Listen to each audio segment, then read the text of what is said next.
তৃণমূলের second in কমান্ডের মুখে নারী শক্তির বন্দনা। বাংলা দেখেছে সন্দেশখালীর নারীদের যন্ত্রণা, সেই অত্যাচারিত নারীদের পাশে দেখা যায়নি তৃণমূলকে। আবার সেকেন্ড ইন কমান্ড বলছেন নারী শক্তির কথা। কি বললেন শুনবো। যাতে দেখতে অসুবিধা না হয়, ঘরের পরিবারের সংসারের কাজ ছেড়ে এসছে, তৃণমূলকে সমর্থন জানাবে। নারী শক্তি মাতৃশক্তি না জাগিলে ললনায় বিশ্ব জাগে না। নারী শক্তি মাতৃশক্তি যার সাথে থাকে তাকে কেউ কোনোদিন পরাজিত করতে পারে না।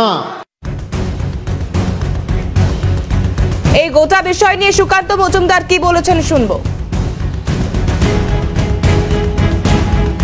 দার্জিলিং এর প্রার্থী যদি জয়যুক্ত হয় তাহলে পরে আবাসের জন্য যে প্রথম কিস্তির টাকা সেটা প্রত্যেকের অ্যাকাউন্টে পাঠিয়ে দেওয়া হবে। অভিষেকের বক্তব্য এটা। এখন দার্জিলিং এ কোনো চান্স নেই। দার্জিলিং এ রাজু বিষ্টা জিতবে, নরেন্দ্র মোদী জিতবে। নারী শক্তি বিজেপির সাথে আছে, যারা নারীদেরকে সন্দেশখালীর মতো পার্টি অফিসে নিয়ে গিয়ে পিঠে বানায় রাত্রি 12টার সময়, নারী শক্তি তাদের সাথে থাকে না। অর্থাৎ খুব স্পষ্টত সুকান্ত মজুমদার তিনি যা উল্লেখ করলেন যে নারী শক্তি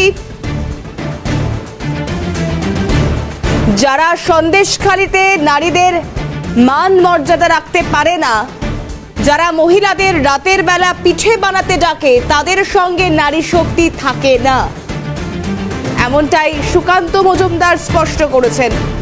কিন্তু অভিষেক বন্দ্যোপাধ্যায়ের এই বার্তা, অর্থাৎ তৃণমূল কংগ্রেসের সেকেন্ড ইন কমান্ডের মুখে নারী শক্তির বন্দনা, অর্থাৎ নারী শক্তি যাদের সঙ্গে থাকে তাদের জয় নিশ্চিত। নারী শক্তি না জাগলে সমাজ জাগে না, যে কথা আজ তৃণমূলের সেকেন্ড ইন কমান্ড বলছেন। তারাই সন্দেশখালীর মহিলাদের প্রতিবাদে বহিরাগতর ছাপ দেখতে পেয়েছিলেন। তারাই সন্দেশখালীর মহিলাদের প্রতিবাদে বড়বাজার থেকে টাকা দিয়ে নিয়ে যাওয়া মহিলাদের একাংশের ছাপ রেখেছিলেন বক্তব্যে। এই যখন নারী শক্তির বন্দনা তৃণমূলের সেকেন্ড ইন কমান্ডের মুখে, তখন বিজেপি নেত্রী অর্চনা মজুমদার আমাদেরকে ঠিক কি প্রতিক্রিয়া দিয়েছেন শোনাবো।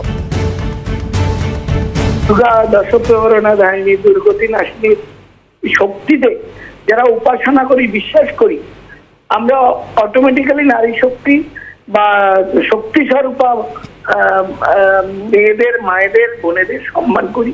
কিন্তু ভোটের জ্বালা বড়ই জ্বালা তৃণমূল দলের কাছে। আর তাই যখনই ভোট আসে তখন তারা বলেন বাংলা মেয়েকে চায় 21-এর ভোটে। আবার 24-এর বৈতরণী পার হওয়ার জন্য তিনি বলেন যে নারী শক্তি জাগরিত হয়েছে। হ্যাঁ, সত্যিই তো। নারী শক্তি যদি আজকে এই শেখ শাহজাহানের মতো গুন্ডাদের, অভিষেক বন্দ্যোপাধ্যায়কে বলুন সন্দেশখালীর নারীরা জেগেছে, ডায়মন্ড হারবারের নারীরা জাগবার জন্য অপেক্ষা করছে, গোটা পশ্চিমবাংলার মায়েরা বোনেরা জাগবার জন্য অপেক্ষা করছে। অভিষেক বন্দ্যোপাধ্যায় যেন মনে রাখেন শেখ শাহজাহান, শিবু হাজরা, উত্তম সর্দারদের দিনের পর দিন তোল্লাই দিয়ে পুষবার ফল কি হতে পারে এটা যেন তিনি হিসেবে রাখেন। এই হিসেব সন্দেশখালীও বুঝবে, এই হিসেব ডায়মন্ড হারবারও বুঝবে। অভিষেক বন্দ্যোপাধ্যায় নিশ্চিন্ত থাকতে পারেন। বেশ, অনেক ধন্যবাদ জানাবো তন্ময়দা।